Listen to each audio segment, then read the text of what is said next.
Hi everyone, मैं हूं शेख जबी। मेरे इस चैनल में आप सभी का स्वागत करता हूं। इस वीडियो में हम लोग बात करने वाला है आईपीएल 2025 की फाइनल टीम यानी 10वीं टीम के बारे में, जो 2024 में टॉप में थी, जो विनर्स थी, और वो थी शाहरुख खान की टीम केकेआर। तो कोलकाता नाइट राइडर्स के बारे में बात कर लेते हैं।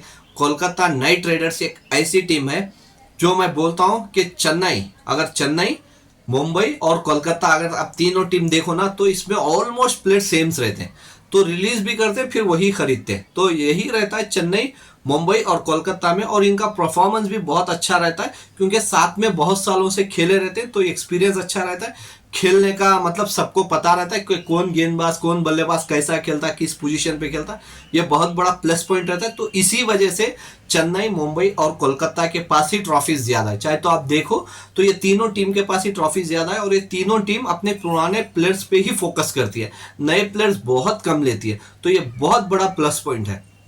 लेकिन केकेआर के पास इस बार एक समस्या है, और वो है कैप्टन की। तो कैप्टन किसको बनाएंगे? क्योंकि श्रेयस अय्यर को तो इन्होंने रिलीज कर दिया था, तो श्रेयस अय्यर चले गए अभी पंजाब। लेकिन केकेआर का कैप्टन कौन बनेगा? तो मेरी नजर में तो देखो, ये तीन प्लेयर्स हैं जो कैप्टन बन सकते हैं। एक तो है एक्सपीरियंस प्लेयर जो हर कंट्री में खेल चुके हैं, हर टीम के अगेंस्ट खेल चुके हैं, चेन्नई में खेल चुके हैं, आईपीएल में कैप्टनशिप कर चुके हैं, और वो कोई और नहीं, अजिंक्य रहाणे। तो रहाणे को ये कैप्टन बना सकते हैं।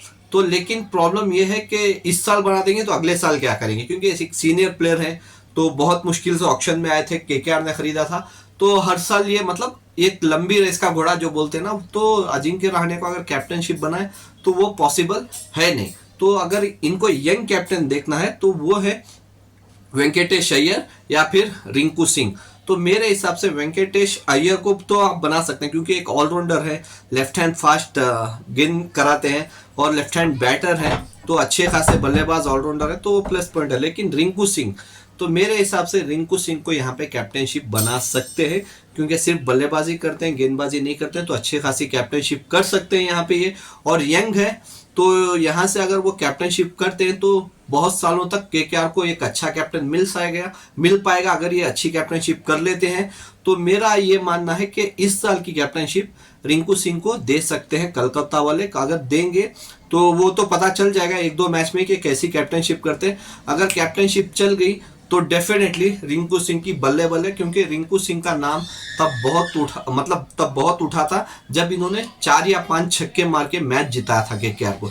ऑलमोस्ट मैच हार गए थे, जो हारी हुई मैच को जिताया था रिंकू सिंह ने, तो बहुत प्लस पॉइंट था।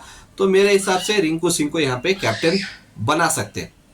अगर टीम की मैं बात करूं तो इस टीम में क्या क्या ऐसे चेंजेस है जो लास्ट साल आईपीएल की जो मैं बोलता हूं, तो वही प्लेयर्स ऑलमोस्ट सेम रहते हैं। अगर बल्लेबाजी की मैं बात करूं तो बल्लेबाजी में जाहिर सी बात है रिंकू सिंह तो है ही, तो रिंकू सिंह के साथ साथ अजिंक्य रहाणे भी है, मनीष पांडे को भी इन्होंने लिया है, सुनील नारायण ने डेफिनेटली जो ओपनिंग करते हैं, तो सुनील नारायण के साथ इस बार क्वांटन डिकॉक को लिया है इन्होंने। तो डिकॉक को कहाँ पे खिलाएंगे ये लोग? फिर गुलबाज और सुनील नारायण की तो अच्छी खासी बल्लेबाजी चल रही थी लास्ट ईयर, जो अच्छे खासे रन बनाए हैं इन्होंने। तो समझ लो ओपनिंग वो दो आते हैं, तो डीकॉक को किधर पे लाएंगे? तो डीकॉक के बाद रिंकू सिंह, अजिंक्य रहाणे है, मनीष पांडे।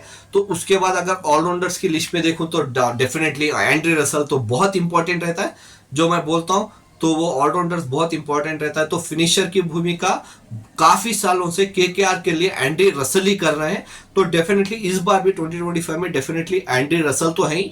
साथ में मोइन अली को भी इन्होंने लिया है, तो मोइन अली को भी ये यूज कर सकते हैं ऑलराउंडर की तरह, या फिर आप मोइन अली को लेके ओपनिंग भी करा सकते हैं। लेकिन ओपनिंग की जरूरत नहीं है क्योंकि बहुत सारे ओपनर्स हैं, क्योंकि वेंकटेश अय्यर को भी आप ओपन खिला सकते हैं, फिर यहाँ पे कॉन्टन डिकॉक को खिला सकते हैं, गुलबाज को खिला सकते हैं, नारायण को खिला सकते हैं।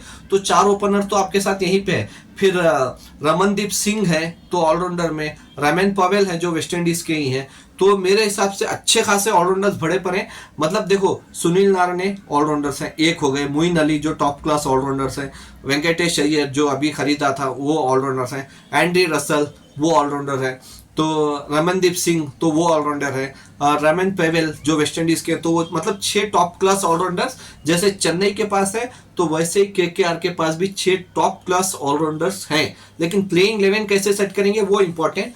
रहेगा। और बॉलर्स कौन कौन है, तो ये मेन है, क्योंकि ऑलराउंडर्स देखो सुनील नारायण तो डेफिनेटली खेलने ही वाले हैं, तो एंडी रसल भी डेफिनेटली खेलेंगी, तो ये दो हो गए।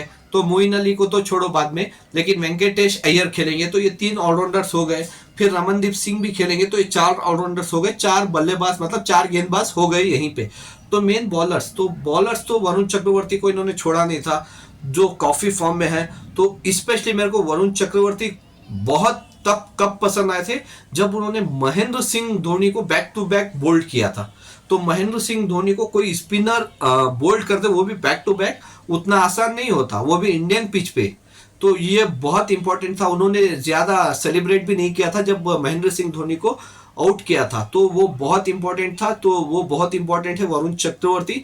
तो उसके साथ साथ हर्षदीप राणा, जो अभी प्रेजेंट इंडिया के लिए खेल रहे हैं ऑस्ट्रेलिया में टेस्ट क्रिकेट, जो वहां पे काफी अच्छी बॉलिंग करा रहे हैं, तो वो भी मौजूद हैं केकेआर के साथ। ये 2 तो हो गए, उसके साथ मार्कंडे भी हैं, और उमरान मलिक जो फास्ट गेंदबाज हैं, तो वो भी मौजूद हैं। तो उसके साथ साथ स्पेंसर जॉनसन भी मौजूद हैं, और साउथ अफ्रीका के फास्ट गेंदबाज एंड्रिच नोकिया, तो वो भी मौजूद हैं। तो अच्छी खासी बैटिंग में भी बैलेंस है ये टीम, गेंदबाजी में भी बैलेंस है, ऑलराउंडर्स में भी बैलेंस है, जैसे चेन्नई, मुंबई और कोलकाता की टीम जैसे है।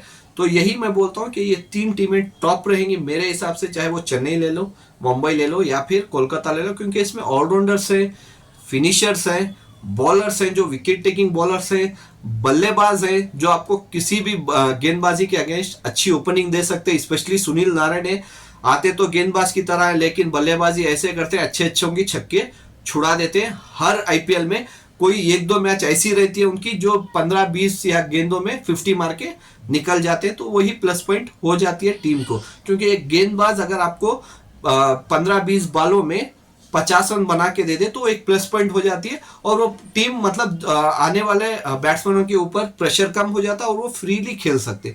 तो ये सुनील नारायण करके देते हैं केकेआर के लिए, बहुत सालों से कर रहे हैं।